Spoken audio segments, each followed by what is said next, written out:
Hello students, मैं दिनेश वर्मा। मैं आज आपको बताऊंगा शंकु से संबंधित जितने भी सूत्र बनते हैं वो कैसे बनाए जाते हैं, ये हम आपको इस वीडियो में बताएंगे। तो सबसे पहले हम एक शंकु की आकृति बना लेते हैं।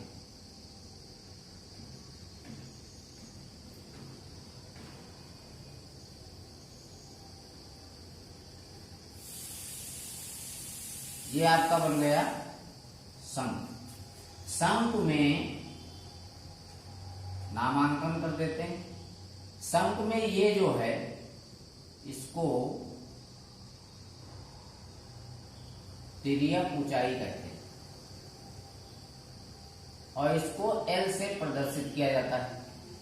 ऐसे ही जो OB भाग है ये आपका, ये OB भाग त्रिज्या है। OB भाग क्या है? त्रिज्या है और इसे R से प्रदर्शित करते हैं। इसी प्रकार से जो ये OA भाग है, OA रेखाखंड है, इसको कहते हैं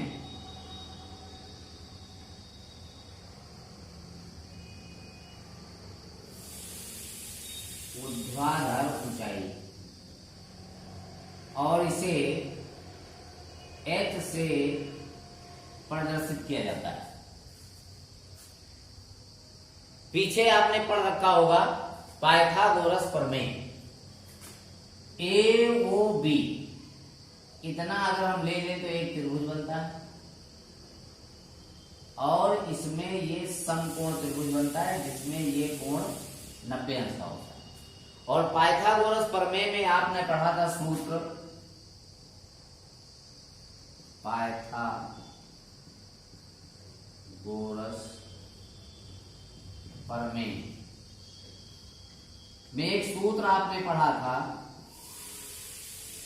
कर्ण स्क्वायर बराबर लंब स्क्वायर प्लस आधार स्क्वायर। उसमें आपने ये भी पढ़ा था अगर हम स्क्वायर यहां से हटा दें तो इधर रूट लगा देते हैं, स्क्वायर हट जाएगा तो इधर रूट लग जाएगा। ध्यान दीजिएगा, AOB जब समकोण त्रिभुज है तो ये AB क्या हो जाएगी? कर्ण, और कर्ण यहां पर क्या हो जाएगी? तिर्यक ऊंचाई। जो इसमें ऊर्ध्वाधर ऊंचाई है ये आपकी हो जाएगी, उसमें भी ऊंचाई हो जाएगी, मतलब लंब हो जाएगा। और OB जो है ये आधार हो जाएगा। तो इससे सूत्र बन जाएगा, अब हमको यल निकालना है तो यल बराबर सूत्र बन जाएगा H square plus R square. इसी प्रकार से H बराबर बनेगा L square minus R square और R बराबर सूत्र बन जाएगा L square minus H square.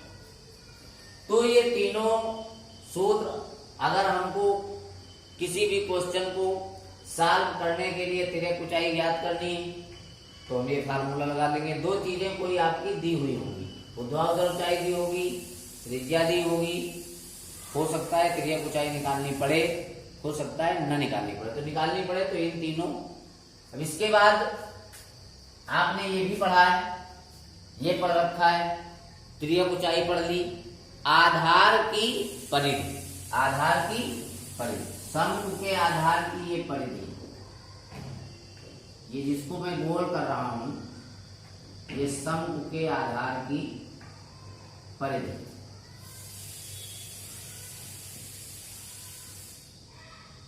शंकु के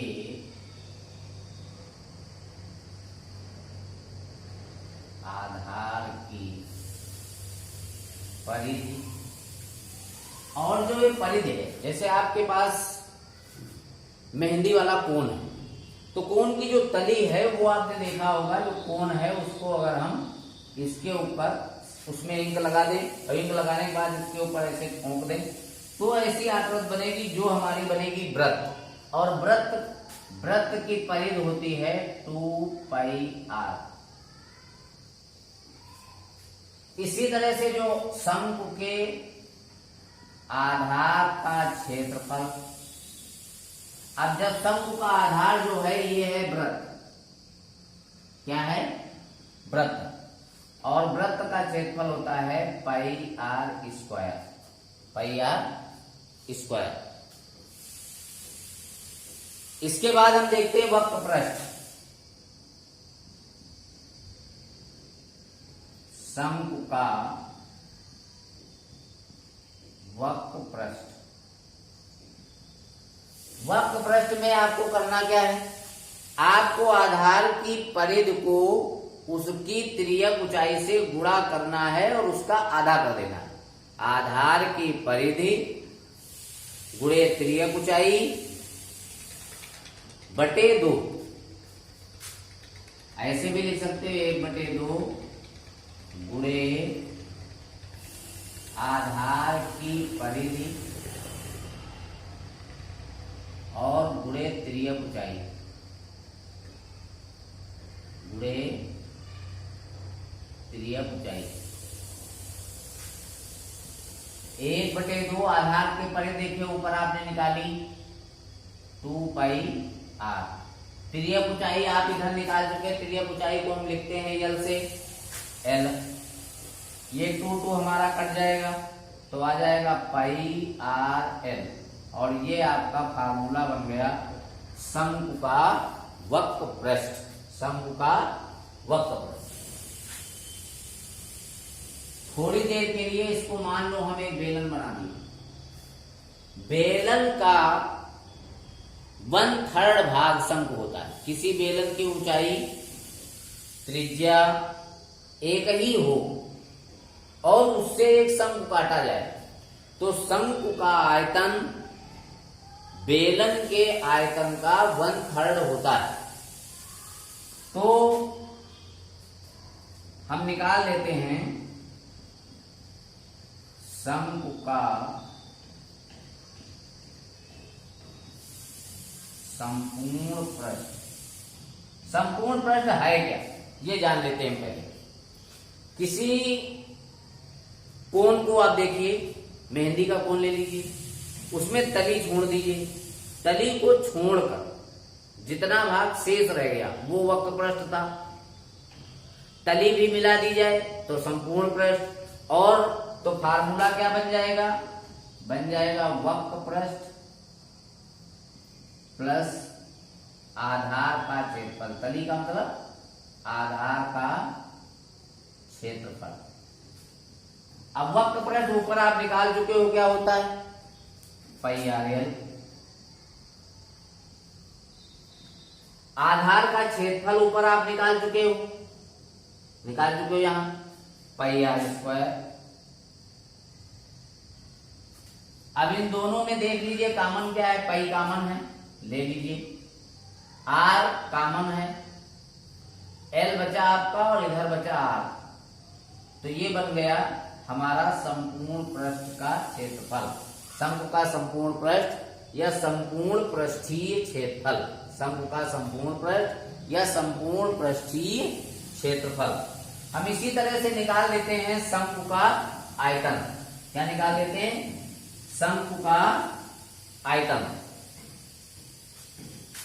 ऊपर निकाल लेते हैं। शंकु का आयतन, शंकु का आयतन होता है आधार का क्षेत्रफल गुणे ऊंचाई का तिहाई।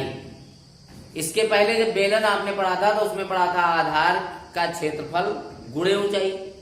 अभी मैंने आपको बताया था शंकु की ऊंचाई और त्रिज्या समान हो और उससे वो बेलन की ऊंचाई और त्रिज्या समान हो, उससे कोई शंकु काटा जाए तो उस शंकु का आयतन बेलन के आयतन का 1/3 होता है। इसलिए ये हो जाएगा 1/3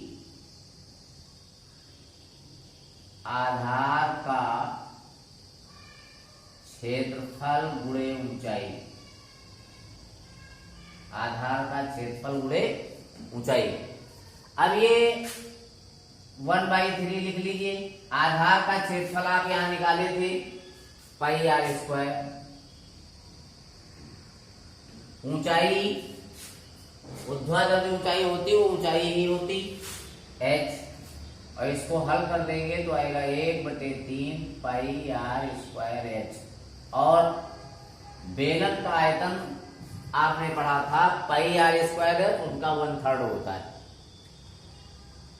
अगले वीडियो में हम आपको बताएंगे रेखाएं और कोण।